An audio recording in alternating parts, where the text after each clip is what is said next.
Dr. Sharon Mijares. When I googled Dr. Mijares, I learned that she's a world traveler, and she's focused on creating a better world for all. She's authored and edited 6 books specifically focusing on psycho-spiritual development, women's empowerment, and a deeper look at our human relationship from a global perspective. A visiting professor at the United Nations University for Peace in Costa Rica, associate professor for National University, core faculty at CHS and Brandman University, her focus is one of balancing power and beauty to create a healthier world. Please join me in welcoming Dr. Sharon Mijares.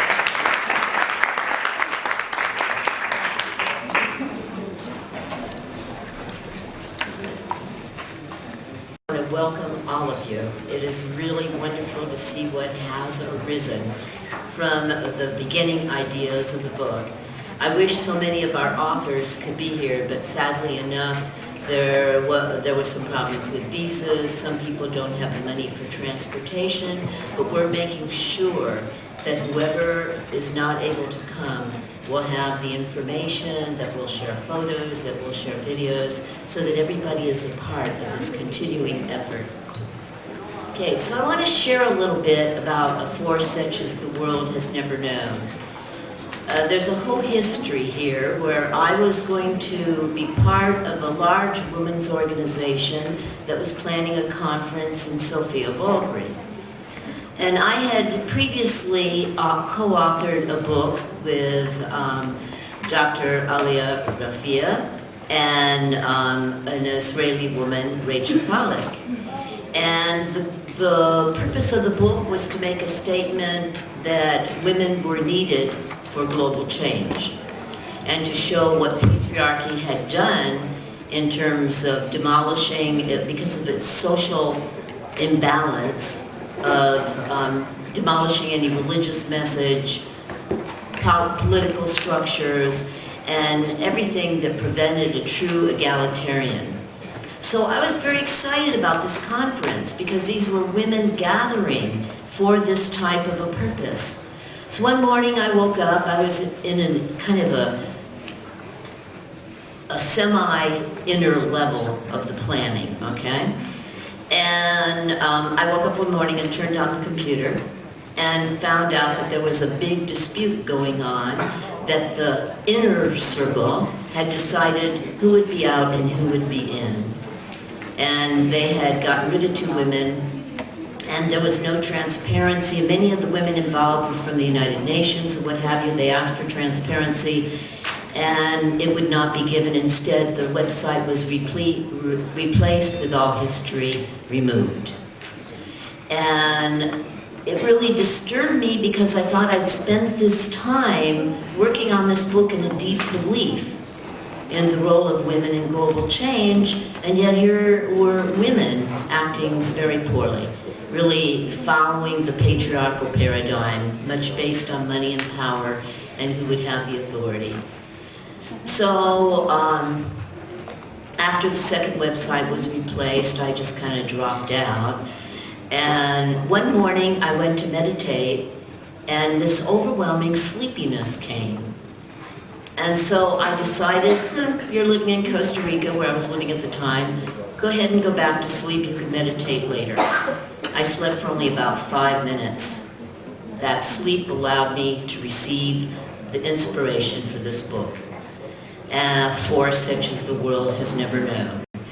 And then I began gathering, of course, Ali Rafia and Dr. Nahid Anga both became my co-editors, and together we found contributors. The purpose was that there wouldn't be big money, there wouldn't be big power. This was an effort that many people could join. It didn't matter if they were well known. One of our authors became a Nobel Peace Prize winner. Or they were well known or not known. But that they were doing something to create change or holding an ideal about change within their communities, within their nations. And so the process began. Now, I can't remember at what time the title came, but the title is very important. A Force Such as the World Has Never Known comes from the British poet Matthew Arnold in the late 1800s, who recognized the power of women for social change. He wrote, "If ever women come together purely and simply for the benefit of," he wrote mankind, but we say humankind, "if ever women come together purely and simply for the benefit of humankind, it will be a power such as the world has never known." And so that became the underlying message of the book. Now, women have had a tremendous amount of cultural conditioning through religion, religious messages, many messages that went out to say we were second best or that we couldn't have a voice.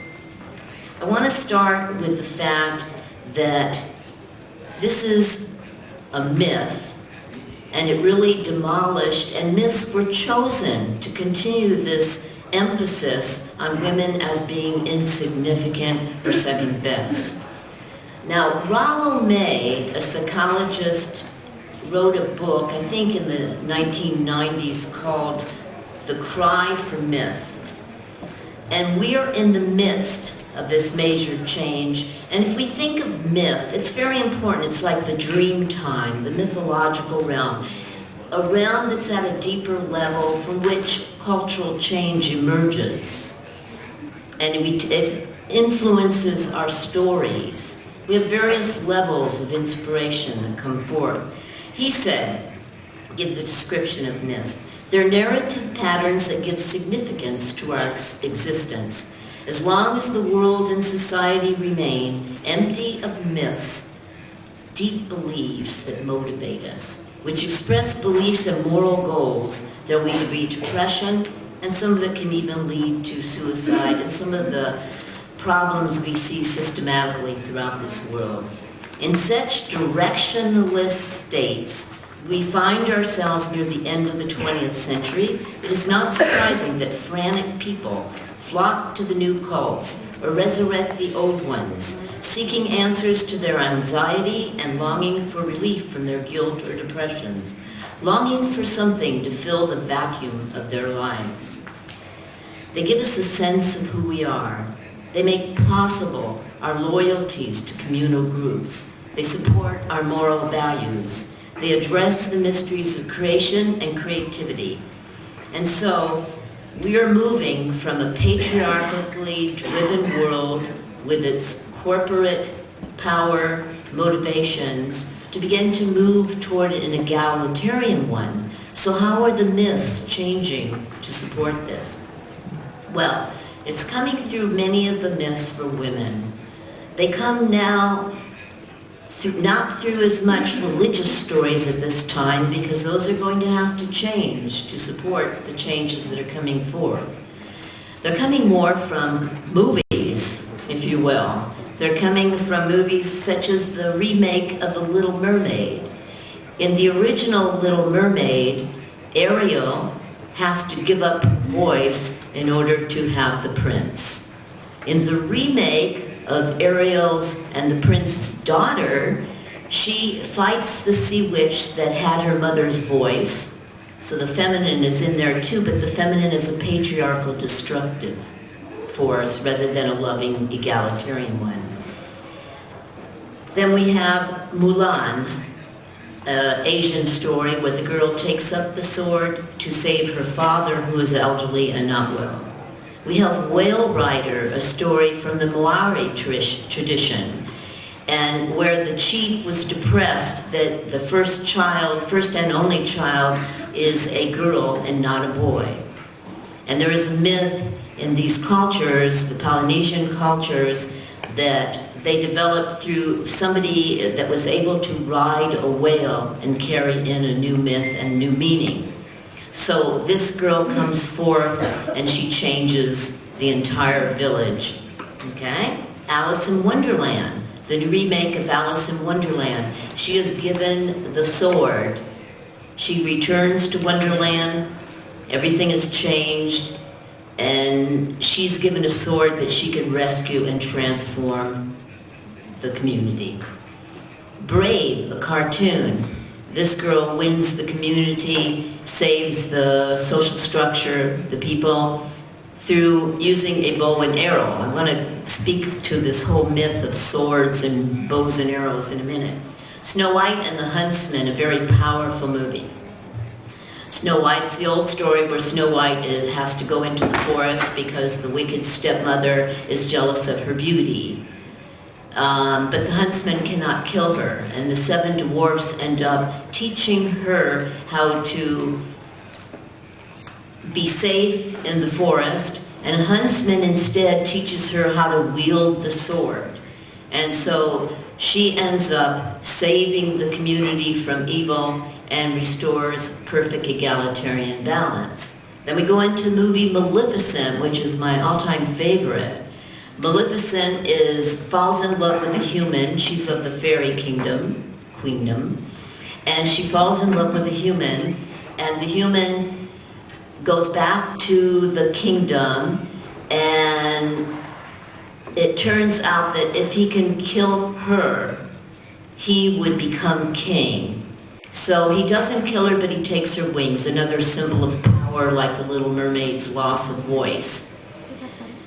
All of that changes. This is a remake of the story Sleeping Beauty, telling why Maleficent had put a curse on Sleeping Beauty. If anybody's familiar with these myths, I don't know, they're very American, European, I see nods of heads. They're very significant because they've had a major influence. Now, why is this important?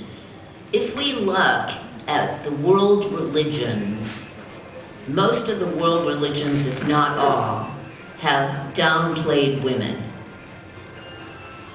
And if we look at this time in which we live, where these new myths are coming forward and people are intuitively understanding how important it is to begin to have gender balance, this is a whole wave of change moving us as this old age disintegrates, this old sociological ideology begins to fall apart, that we are ready for a whole new structure on all different levels. Why have the world religions failed in many ways to really fulfill a transformed humanity? With the wonderful teachings that have been from each prophet, and yet we look at the majority of the way people are living, they have not been able to embody any of those religious teachings. It's been few and far between. Why? Because of the missing feminine. Because it is the feminine that is able to embody these religious principles, these spiritual ideals. And as long as that doesn't happen, it doesn't become a reality. So, what are some of the changes that are needed for women? It is my belief, and much of that is based on my own personal experience in life and also the observations of many other women, is that we need a balance of power and beauty. I remember when I was first beginning to think this way, for many years I'd followed mystical teachings, and there was a disconnect in many ways, and I also began to observe that many women that were very spiritual and light tended to have very heavy shadows. Shadow means you are unaware of some of your subtle behaviors that are very destructive toward other people, and particularly toward other women. And so I began to look at this imbalance and to use the word power, that it was important to also have power, that this was a part of the feminine. When we think of a mother bear or an animal, Dina mentioned the importance of our connection with nature. And I'm going to continue with this theme because I think that that is a vital part of the whole transformation that's taking place. We not only disconnected from the feminine, but we disconnected from our connection with the earth, with nature. There is a theory called ecofeminism, and the theorist that came up with that, a French woman, had noted that at the same time that the world religions began to demean the feminine, they also began to to create a paradigm of human superiority over all of nature. So both Mother Earth and the women began to be demeaned at the same time. So it is very important that we recognize with the rise of the feminine, we're also connecting with nature. So going back to this issue of power, when women are not dealing with their desire to have more leadership in their life, to be doing something fulfilling, they are envious, they don't do well with other women, and it has created much detrimental influence to the women's movement. And it's a very important part of it. In thinking of this, let me share a little bit. What about a mother bear? What about a woman animal? We are in a time now where our Earth is greatly threatened. It's no longer a time to be into our selfish, self-centered little worlds. We have to care like an animal does for all of humanity, like a mother bear would care for its cub, like a wolf would care for its cubs. No body would dare to threaten. There was a movie I saw recently where the mother bear saw a man near the cubs and basically pretty much tore him almost to pieces. That's that movie that recently won the Academy Award. But it showed the force that was in this bear to protect its youth. So it's the same way with us as women. We have a power within us to deeply care. Yes, with compassion, but that compassion is also a motivating force to protect and to stand for what we believe and to stand for the protection of all living creatures on this earth. So, the mixture of power and beauty. A lot of people have ideas of specific feminine being gentle and sweet and fluffy. What is the saying? Sugar and spice and everything nice. And they don't look at that need also for power. Mother Earth has power. She has earthquakes, she has tornadoes. It's not set to destroy. What does an earthquake do? It transforms land and creates change. It brings forth mountains. So at one point, I was in a creative writing class, and we were given the exercise to go outside and write as though we were some object in nature. A piece of bark, a tree, a rock, what have you. I couldn't get into it. I thought, no, I want to write as though I'm Mother Earth herself. And I'm not going to think it out. I'm just going to let it come to me. And the next morning, I came back from a walk in a redwood forest, and I came back in the room, and I just sat there with the paper and the pen, just going to let it come. And here's what came. You walk upon my paths and acknowledge my beauty, but you do not know my power, the power to bring forth mountain peaks and open valleys for oceans to fill. And I paused just a second, not even maybe a millisecond, and an earthquake started. And later I found out that the epicenter of the earthquake was right there. So this was genuine synchronicity. It was a message. And it was something that I began to process through the next couple of years. And to really get that phrase, but you do not know my power, the power to push forth mountain peaks and open valleys for oceans to fill. What did that mean for women? It didn't mean just prancing around and trying to be sweet. It meant we had a major task, an earth-moving task, a task that would really be the one that would help to bring this new age in, that would help to bring the egalitarian. Now, does power mean aggression? No, it doesn't necessarily mean aggression, except where it's needed. Aggression, its real nature is to protect life. It means knowing the power. When I find women that they can't take a movie or they can't take a particular scene that has anything in violence in it, I wonder, how are you going to be able to really be present in difficult times? Are you preparing yourself to be present in difficult times? Can you hold that space? And if you haven't dealt with these issues, I don't mean you specifically, but I mean a lot of women. If you think you have to run from the slightest hint of violence, if you think you have to be protecting yourself every minute from anything that's out of order, how are you going to be able to help with this needed transformation? That mother bear in that movie, she didn't hesitate. There was nothing about protecting. There was, I am out there. Anybody that might be near threatening my children, a ferocious roar comes through. Now that's not something that means we act out aggressively and negatively to harm other people, but it means we have a spirit of bravery, a spirit to be able to contain and hold both good and bad, both the horrible and the beautiful, and that we can hold it just as we could hold the changing moods of nature and the changing moods of the people we care about. We need to hold it in a much bigger place. So the earthquake story has become a major, how'd you put it, influence in my own life. We need to be open to new understandings of feminine beauty and power to guide us in wisdom and right change. The Taoist people, or the Taoist religion, has a much different idea. We all hear of yin and yang. It's not feminine and masculine. It's active and passive, active and receptive, light and dark, being able to hold the opposites. And that is really, for me in particular, that is the goal.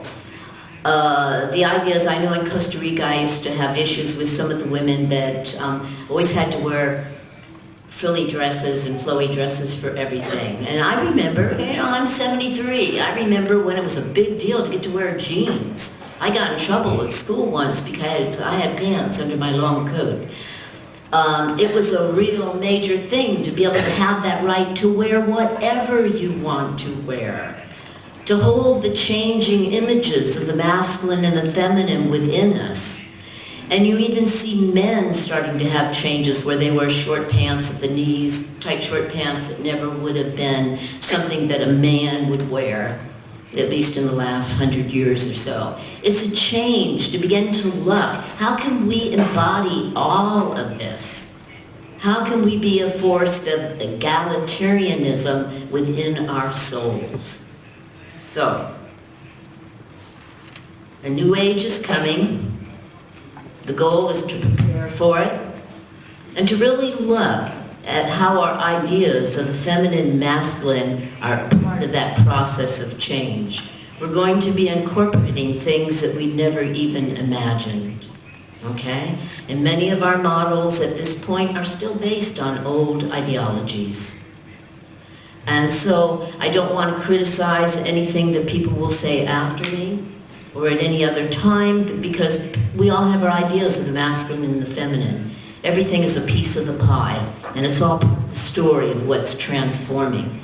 For me, the goal is to be able to hold it all, to be receptive for the new models that are coming forth. Thank you very much.